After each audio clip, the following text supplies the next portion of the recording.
Una, ang Venezuela po ay isang malayang bansa, hindi po ito kolonya. It's not a US colony. Ito po ay nasa Southern America o sa Latin American continent at isa ito sa mga binabantayang bansa ng Estados Unidos. Ang Venezuela po ay napakayaman sa langis. Mataas po at maganda ang quality ng kanilang oil reserves. At among the countries in South America, ang Venezuela ang may pinakamalaki na reserbang langis na pwedeng pagmulan sa pag-process po ng crudo, ng diesel, ng gasolina, at iba pang mga petroleum products for fuel and energy source. Yan po ay biyaya ng kayamanan ng kalikasan sa bansa ng Venezuela. Subalit, iba't ibang gobyernong dumaan dyan, mahirap pa rin po ang kanilang bansa. Dahil mga kurakot na gobyerno ang dumadaan.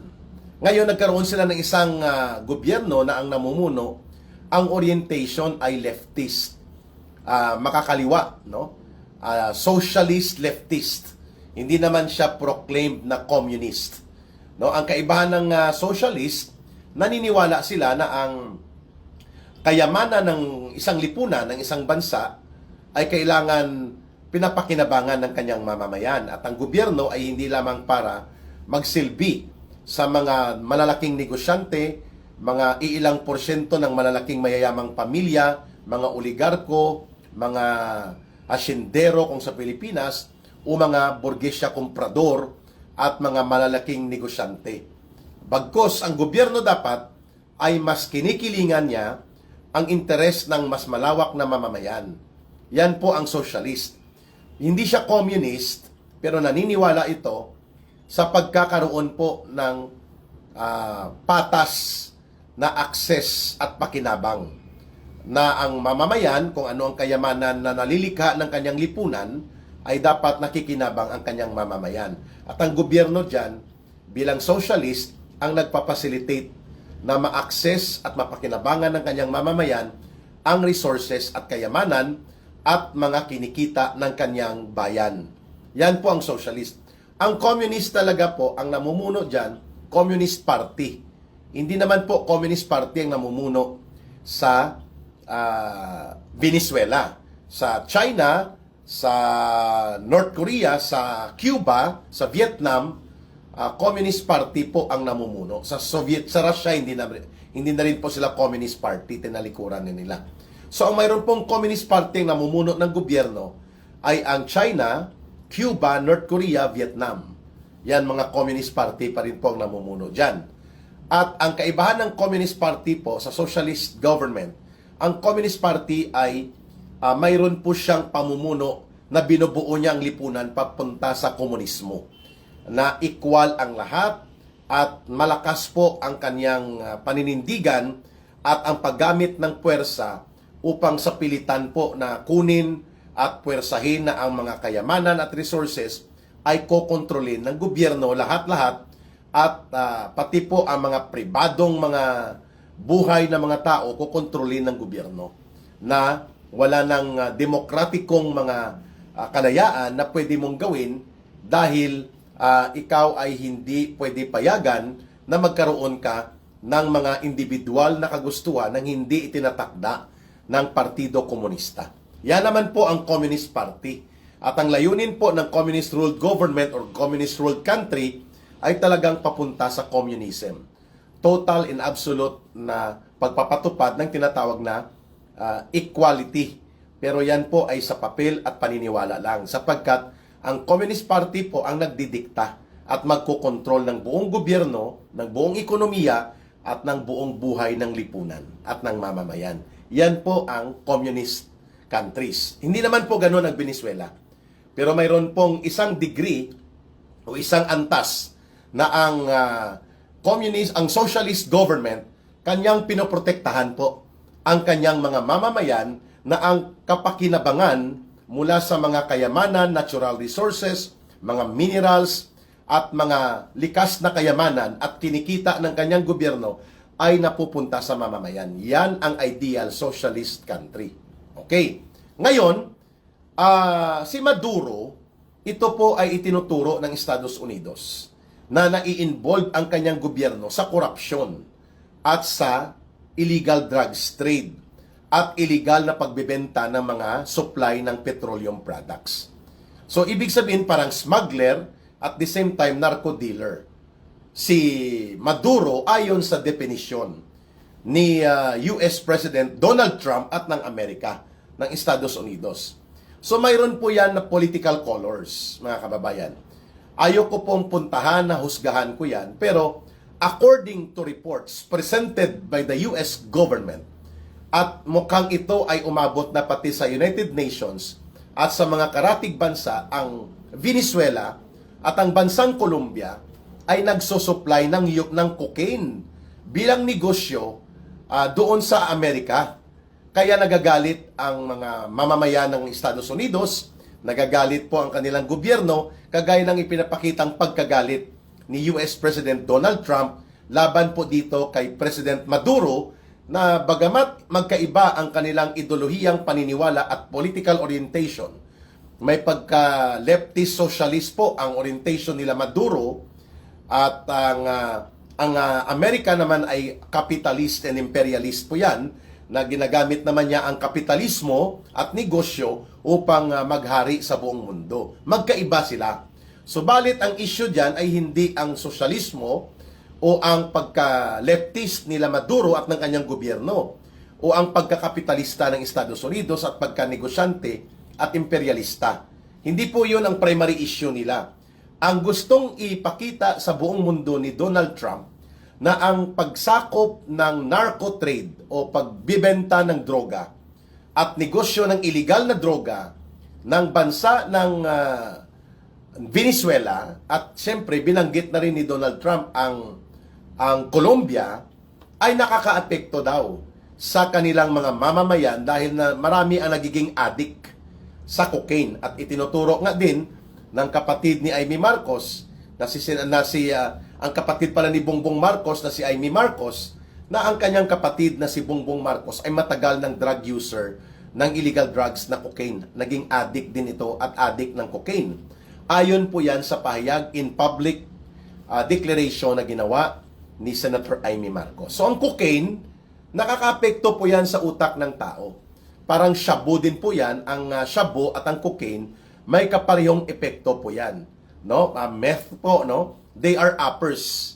Ibig sabihin po, nagpapalakas ng loob at nagiging nasisira ang disposisyon ng utak mo dahil nagiging addictos ka, at ang mga mental faculties and mental processes mo, ang decision making mo ay hindi na matino dahil ikaw ay nagiging durog na sa cocaine.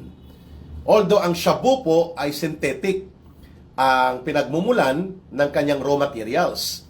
Ang cocaine po, mainly po mga tanim yan, mga halaman, no? Coca plant. Subalit, mayroon na rin pong mga development na pwedeng i-produce ito sa laboratory na. Ngayon, yun po ang issue ng Estados Unidos laban sa gobyerno ni Maduro. Na si Maduro ay nagninegosyo ng cocaine, droga, upang ipasok sa teritoryo ng Estados Unidos. At nagninegosyo ng mga illegal na pagbebenta ng langis to the point na sinasabi ng Estados Unidos na naapektuhan ang kanilang supply, at dahil dyan, kailangan kontrolin o tanggalin na sa pagka-pinuno ng bansang Venezuela itong si Maduro. No? Yan po ang issue ni Donald Trump na tina-trump up niya, no? Pinapatingkad niya sa buong mundo. Okay.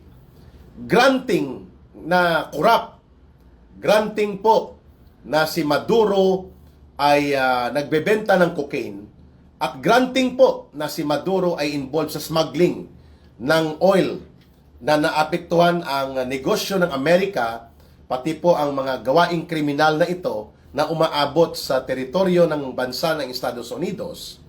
Ang tanong po, mga kababayan, may karapatan ba ang Estados Unidos, ang Amerika, na makialam na para bagang ito ang policeman of the world or sheriff of the whole world. Yan po ang tanong eh.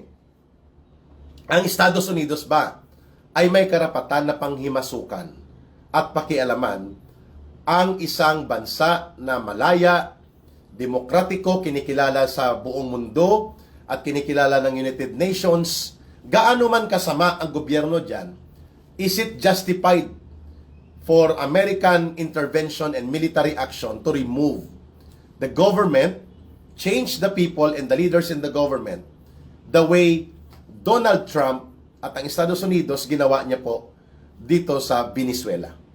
Ganon din po ba ang ating pagtingin na kailangan po bang mangialam ang Amerika sa Pilipinas? Bagamat tayo ay malayang bansa din, although marami ang nagtatanong, talaga ba malaya tayo kay Eric? Pinapakialaman ng Amerika ang military natin. Nandito ang kanilang mga CIA or Central Intelligence Operatives. Ang ating mga patakaran sa gobyerno ay dinidiktahan pa rin nila. Kaya nga hindi sila nakaporma kay former President Rodrigo Duterte. Pero be it as it may, hindi po tayo under sa Amerika. Kagaya sa Venezuela at iba pang mga bansa, kinoconsider po natin or kinoconsider tayo sa United Nations bilang sovereign nation. Isang bansa na may sariling kalayaan, may sariling gobyerno, at may sariling pamamaraan ng pag-iral ng ating lipunan. Ngayon ang tanong, kung may problema ba ang isang bansa sa pangloob sa kanyang gobyerno, ito ba ay batayang tama upang gawin ng Amerika na sila ay magkaroon ng authority na mangingialam, manghihimasok at gagamit ng puwersa militar para papuwersa at sa pilitan nilang tatanggalin ang isang leader ng isang bansa? Ang sagot ko po ay wala silang karapatan. At napakadelikado po yan. Sapagkat magbibigay po yan ng daan o magbibigay ng oportunidad sa iba pang mga bansa na makialam din sa mga usapin ng kanilang neighboring countries na pwede nilang gamitin ang justification na corrupt ang gobyerno dyan, involved yan sa droga, at sila po ay nangingialam sa negosyo ng illegal, kaya sasakupin namin at bibirahin ang gobyerno na yan. The way si Vladimir Putin ay kinukundina ng buong mundo, halos, kung bakit niya ginawa ng military attack o military action ang Ukraine, dahil gusto ng Ukraine na magpailalim at sumama sa North Atlantic Treaty Organization. Magkatabing bansa sila. Dati silang bahagi ng USSR, ng Union of Soviet Socialist Republic. Pero naghiwalay na sila at nagkaroon sila ng sariling mga bansa at kinilala ito ng United Nations. Thus, Vladimir Putin also have the right to intervene militarily and make military actions to attack and launch calculated and calibrated war against Ukraine, bagamat may pagkatarantado itong si Zelensky, na barkada din ni Marcos, no? Adiktos din ito si Zelensky. Tinuturo din ito na involved sa cocaine addiction at nagdudroga din ang mga grupo ng kanyang gobyerno. Pero ang tanong, bakit kinokondina ng mga bansang malaya ang ginawa ni Vladimir Putin laban sa Ukraine? Magkapareho ding pangingialam ito. Ang justification ni Vladimir Putin at ng Russia na si Zelensky ay nagpapaalipin sa NATO at delikado sa interes ng Russia na sakupin ng NATO or North Atlantic Treaty Organization si Zelensky at ang Ukraine dahil lalagyan ng mga bomba at missile ng mga NATO countries like mga bansa ng Germany, bansa ng France, Britain at ng Amerika. Ang bansa ng Ukraine gagamitin nila as war depository ng kanilang war technology na napakalapit sa Russia. Kaya sinakop o inatake ni Zelensky at ni Vladimir Putin at ng Russia ang Ukraine. Ngayon ang tanong, bakit parang malamig ang ibang bansa, ang demokratiko, the so-called free world, na kondinahin ang pangingialam ng Amerika militarily sa pagsabi ng Amerika at ng Estados Unidos o ni Donald Trump na itong si Maduro at ang gobyerno niya ay nagdudurog, nagbebenta ng droga, smuggler at sindikato ng gobyerno. Di sinakop nila ang gobyerno, pinalitan ng presidente, hanggang ngayon wala pang malinaw kung ano ang pamamaraang pagpapatakbo upang mag-normalize ang demokratikong buhay at ang panibagong pamahalaan sa Venezuela, o bakit nag-aalangan ikungdina ng iba pang mga bansa ang nangyari sa Venezuela. Yon po, doon pa lang magtatanong na tayo. Ako, ang posisyon ko dyan, very simple. Ano man po ang problema ng isang bansa na malaya at demokratiko ang kanyang lipunan at hindi po siya sakop ng isang bansa sa teritoryo, hindi po nararapat na mangialam ang sino man at anumang bansa sa anumang pangloob na usapin ng isang bansa. Bagamat alam natin po na nangyayari ang pangingialam sa pamamagitan ng mga defense and military agreements, sa economic and trade agreements, pero iba po ang nangyari dito sa Venezuela at sa Ukraine. Sa Ukraine talaga, direktang pinadalhan ng armadong puwersa at nagkaroon po ng digmaan at nilusob ng Russia ang Ukraine. Kaya nga sa loob ng halos 3 taon, mahigit kalahati sa mga lungsod at lugar ng Ukraine wasak. Magkaiba po yun.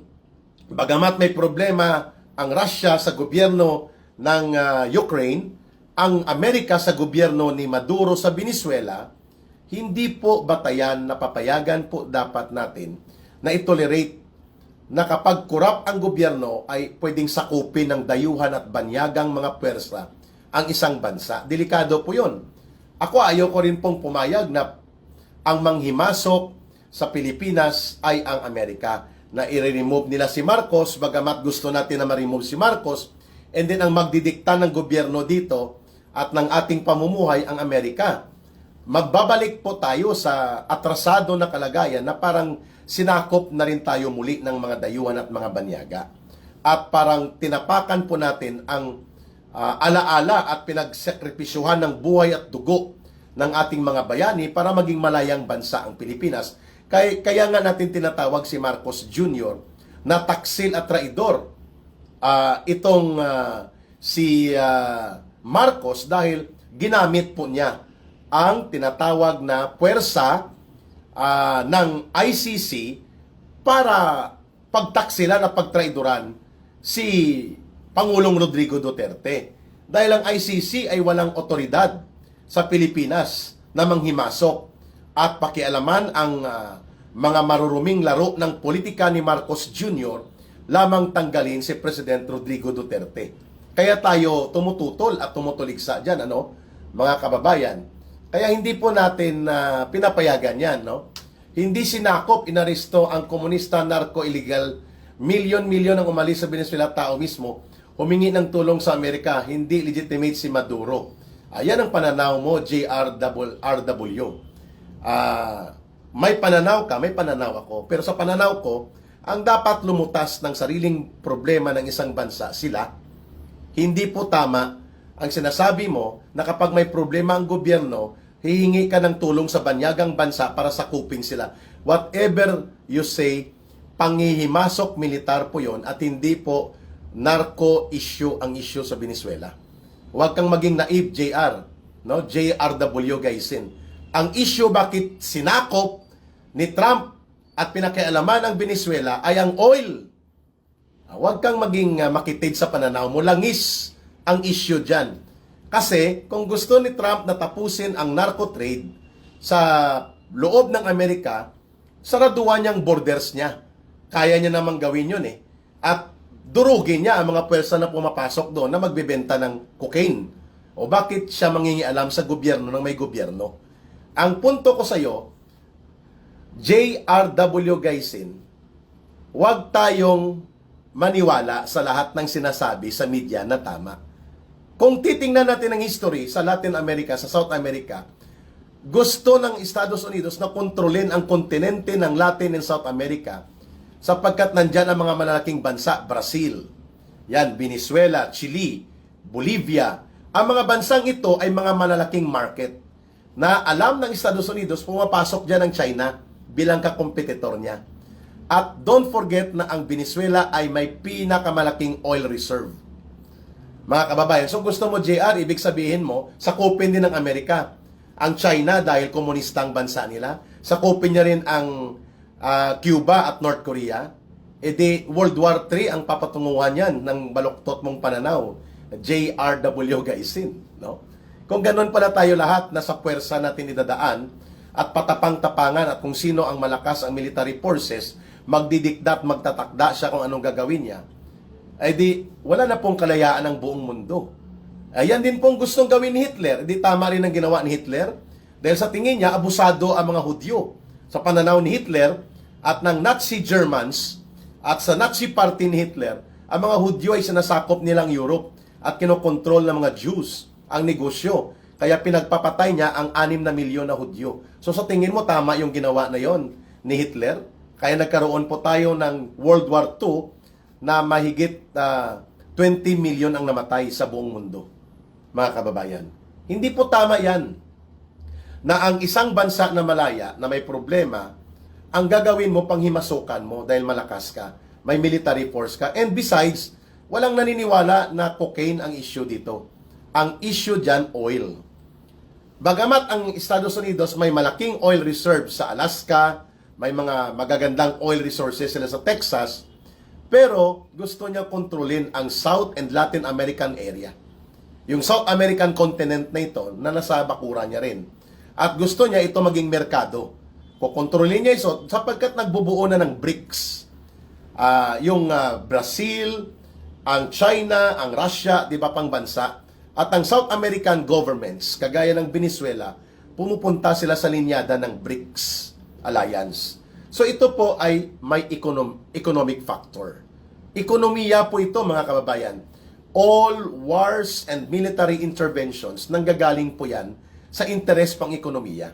Hindi ko po sinasabi na itolerate natin ang isang baluktot na panggobyerno, itolerate natin ang korap na gobyerno, subalit hindi po ito rason o dahilan upang pumasok at mangialam militarily and direkta na gumawa ng isang military action na isubvert ang gobyernong umiiral sa isang bansa. Pero ang ibig ko pong sabihin diyan, taong bayan dapat po ang gumagalaw. So it's another thing na sinasabi natin na ang Venezuelan people ay nananawagan na isakupin sila ng Amerika. Hindi ko po masasagot yan dahil wala ako doon, wala tayo pareho doon lahat. Pero sa nakikita ko po, lahat ng ito may elemento ng propaganda. Kaya huwag tayong bastang maniwala kaagad na totoo at tama ang mga nababasa natin sapagkat we have to analyze. Ano ba talaga pinaka-interest ng Amerika? Kung gusto niya lang tapusin ang pagpasok ng illegal drugs, ng cocaine sa kanyang borders, sa Mexico, mula sa Mexico drug cartel, mula sa Colombian drug cartel, mula sa Venezuelan drug smugglers, kaya niya pong silyuhan ang kanyang loob sa pamamagitan ng mga border security na hindi niya kailangang sakupin o mangialam militarily at magpabagsak ng mga gobyerno kung totoo na ang issue niya lang ay ang pagpigil at pagsupil sa illegal drugs issue. Yan pong punto ko. I do not want to justify kung ano po ang kabulastugan ni Maduro, ang kanyang political orientation. Ang malinaw dito ay nangialam ang Amerika dahil hindi po lamang droga ang interest dito. Ang interest ng Amerika dito ay oil. Napakalaki po, the biggest oil resources and oil reserve in the whole of South America na sa Venezuela. So pag nakontrol mo po ang oil resources ng Venezuela, negosyo po ang target ng US dyan. Yan din po ang dahilan kung bakit sinakop ng Amerika ang Afghanistan. Sapagkat nais din po i-compete o magkompetisyon ng Amerika sa Russia at China na may target na minahin ang oil sa Caspian Sea. If you want to mine the oil and exploit the resources ng oil dyan sa area ng Afghanistan, sa Caspian Sea, you have to invade Afghanistan and control the government. So it's not about democracy. Kung bakit sinakop ng Amerika for 20 years, nag-failure din siya sa Afghanistan. It's all about the Caspian Sea. Ang Caspian Sea is very rich in millions and millions of barrels of oil deposits na gustong kontrolin ng Amerika ang Caspian Sea. Pero para maabot mo ang Caspian Sea, you have to pass through and control Afghanistan. Kaya siya nandyan, hindi dahil may Taliban. At huwag nating kalimutan ang unang bahagi ng mga Taliban ng nakikipaglaban pang Taliban sa Russia o sa Soviet Union ng 1980s, ang nagpapaarmas at nagpupundo sa Taliban, Estados Unidos. Later on, nang matalo at umatras ng Russia o Soviet Union sa Afghanistan, dahil nga target din ng USSR noon at ng Russia na minahin ang langis sa Caspian Sea, pumasok ng Amerika. Ang problema, ang Afghanistan ay hindi na niya makontrol ang mga tribo, ang mga warlords, pati na ang mga Taliban. Kaya nagkaroon ng mga pagkilos sila Osama Bin Laden away mula sa kontrol ng Amerika, the way it happened also in Abu Sayyaf.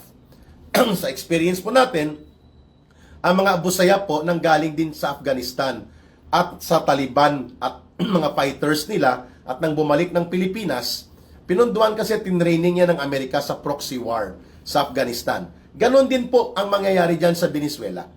Kokontrolin nila yan, ang oil dyan para sa negosyo.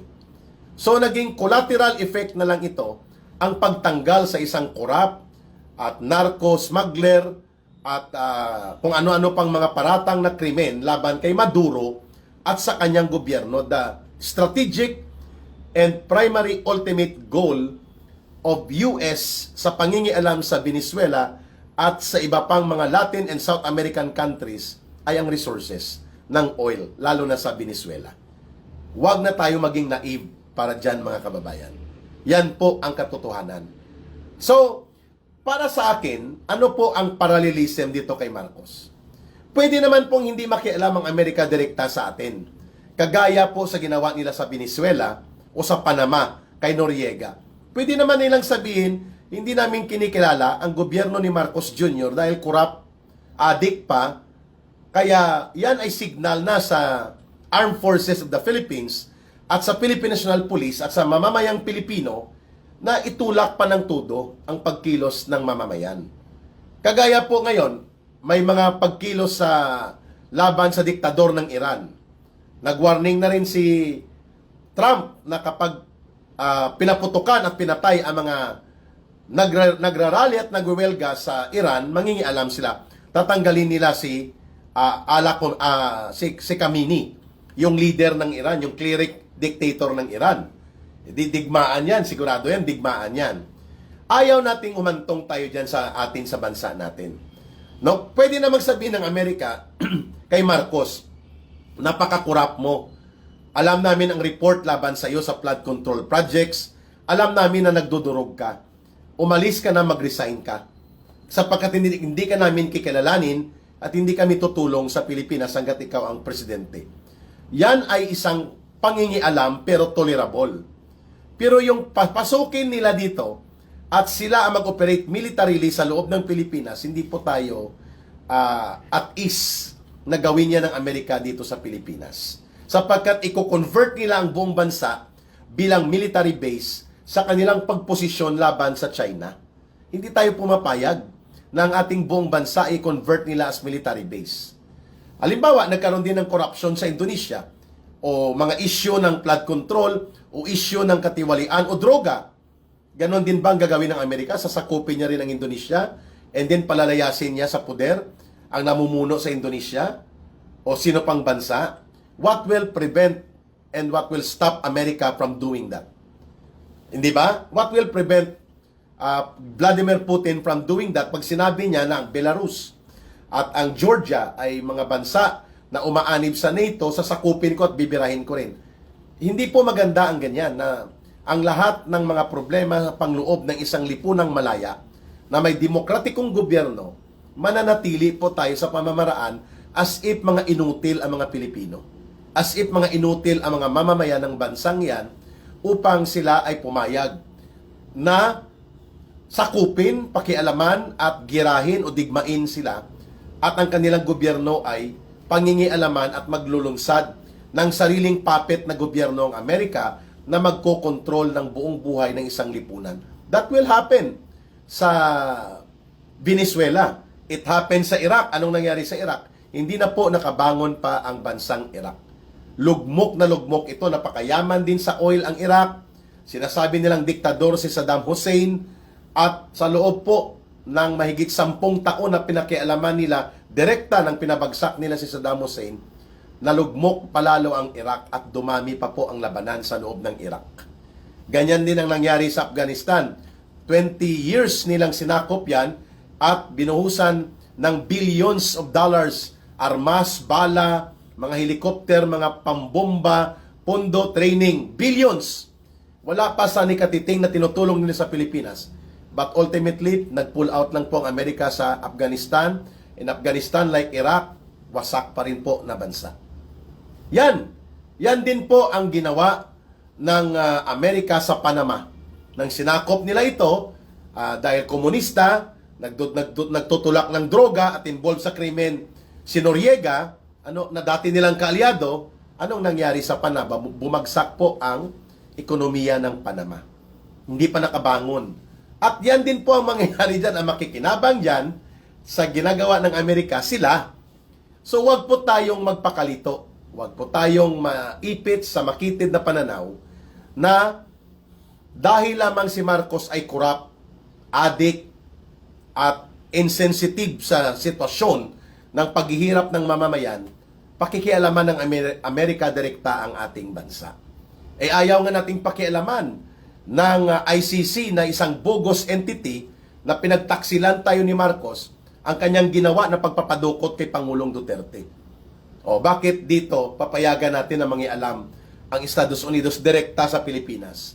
Ang punto ko is very simple. We have to solve our problems, we have to stand as a people and as a country, and we have to find and redeem our country and redeem our people. Not because kailangan natin ng Amerika, kaibigan, okay yan. Pero yung silang magtatakda, sinong papalit kay Marcos, anong gobyerno ang papalit, sinong interes ang mangingibabaw, papayag tayo na gawin tayong military base ang buong bansa sa kanyang mga rivalry at military and economic na pagkikipagkiskisan sa China, gagamitin tayo, napakadelikado po yan. It's a heavy price to pay to lose our freedom just because we have a one corrupt addict president. Hindi po tayo papayag sa ganun, mga kababayan. So, ako naman po ay naniniwala na ang Amerika, alam nila po ang problema sa Pilipinas. The Philippines is a very strategic and important area sa Asia-Pacific, sa Indo-Pacific. Kailangan ng Amerika ito pakialaman. Pero yung direktang gagawin nila ang tinatawag na surgical military action, na kagaya ng ginawa nila doon sa Venezuela, ibang usapin po yun, no? Inuulit-ulit mo lang sinasabi mo, J.R. Gaisin, no? Pananaw mo yon, pero makitid ang pananaw na yan. It's not about the narco trade. Hindi po Venezuela ang pinakamalaking pinanggagalingan ng droga sa Amerika, Mexico, and then Colombia. So bakit hindi niya sinakop ang Mexico? Ba't hindi niya sinakop ang Colombia kaagad? Walang mga oil doon. Mas mayaman at malaki ang oil reserve at pakinabang ekonomiya ng Amerika sa pagsakop o pagpapaalis niya kay Maduro doon sa Venezuela. And don't get me wrong, I am not justifying Maduro. I am explaining na mayroon pong deeper and bigger and strategic interest ang Amerika. Bakit niya ginawa yan sa Venezuela? It's all about the biggest oil reserve in the whole of South America and the Latin American areas. Napakalaki po, the biggest oil reserve is in Venezuela. That's why, ang parallelism ko dyan, kaya niya pinakialaman ang Afghanistan. Bagamat yan ay mga bundok at may mga disyerto at mabato-batong lugar, sapagkat may Caspian Sea na ang malaking bahagi na sa Afghanistan kadadaan talaga. Yan po ang aking gustong ipaalam sa atin. Kaya wag nating tingnan on the surface. Tingnan natin ang mas malalim. Every war aspect and every war decision may prime and principal economic interest. Yan po ang dahilan kung bakit may World War I, may World War II. Hatian sa resources ng mundo, hatian sa impluensya sa mga gobyerno at politika, pero ang lahat na yan ay babalik po sa interes na magkontrol ng kayamanan ng buong mundo. Yan din po ang layunin ni Hitler noon. I-control ang kayamanan ng buong Europe at ng buong mundo. Even ang Japan ang sinakop nila tayo. Yan po ang kanilang layunin. Kaya ang punto ko dito, manindigan dapat ang mga mamamayan. Lumaban sila ng tama at ipaglaban nila ang kanilang soberenya, ang kanilang dangal at dignidad bilang bansa, kagaya sa atin kay Marcos. Pero naniniwala ako na pakikialaman tayo ng Amerika, hindi naman sila tumigil na mangialam dito. Even ang People Power One sa panahon ng tatay ni Marcos Jr., inamin po mismo nila Gringo Hunasan at nila the late na Manong Johnny Enrile, nakipag-usap sila sa mga CIA operatives and senior officers dito sa Pilipinas bago nila ilunsad ang kanilang mutiny or attempt to disengage ang military faction nila mula kay Marcos. May blessings po yon ng CIA. And ultimately, ang paghugot kay Marcos Sr. na ginawa sa panahon ni Ronald Reagan, bagamat kaibigan ni Marcos yun, was a CIA design para hindi po lumawak at lumagapak ang bansa sa krisis ng Civil War. Kaya nga tinanggal si Marcos yun. At ganon din pong nangyari kay Erap Estrada sa People Power 2. Mayroon pong report ang Amerika kung papaano inaabuso ni Erap Estrada, ni Joseph Estrada, ang kanyang poder sa mga illegal na sugal at mga iba pang mga bribery o mga panunuhol na pinagkakakitaan ni Erap Estrada at ng kanyang pamilya. May dossier po yan na ginagawa ang report ng US State Department Philippine Affairs Desk. Ulitin ko po US State Department Philippine Affairs Desk. Regular po yan, makapal yan ang mga report nila. So, yan po, kang People Power 1 at People Power 2, may US intervention yon, pero hindi direct intervention. Kagaya ng ginawa sa Venezuela na direct intervention with military surgical action. Sila talagang direktang nagpabagsak ng gobyerno, kinuha nila, kagaya ng ginawa nila sa Panama noong 1989. Kaya ang punto ko dito, while we welcome yung pag-criticize ng buong mundo at iba pang mga gobyerno sa kay Marcos at sa kanyang ginagawa sa Pilipinas, sa malawakang pandarambong at pangungurakot, sa kanyang pagkalulong sa droga at ginamit na sindikato ang kanyang poder, parang buong sindikato sa pamilya niya makinabang, hindi naman po natin papayagan na gamitin yan para pumasok ang Amerika at ipilit nila ang kanilang interes sa atin o sino pa mang bansa, even China. Hindi po tayo pumapayag sa ganon. No? Ang punto ko mga kababayan is very clear. We need to stand up as a people, as a country, as a nation, and build our own government. Mayroon po tayong kakayanan na gawin yan. At si Marcos Jr., bagamat konfirmado naman niya na adik, kurakot at magnanakaw, nakikita po yan ng mga bansa like Amerika, China, Japan, Korea, at mga karatig bansa sa Southeast Asia. Kaya ang mangyayari kay Marcos, ma-isolate po siya sa hanay ng iba pang mga bansa. And even Amerika, alam po nila, may report yan, ulitin ko mula sa US State Department, Philippine Affairs Desk, at CIA station sa Pilipinas, nagre-report po yan, lahat ng embassy may mga spy yan . So lahat ng reports na nanggagaling po dito, compiled yan sa doon po sa Amerika. Si Maduro na tulad lang kay Duterte, sabi ni Rod John, USA will not invade Venezuela if its military might is strong and powerful.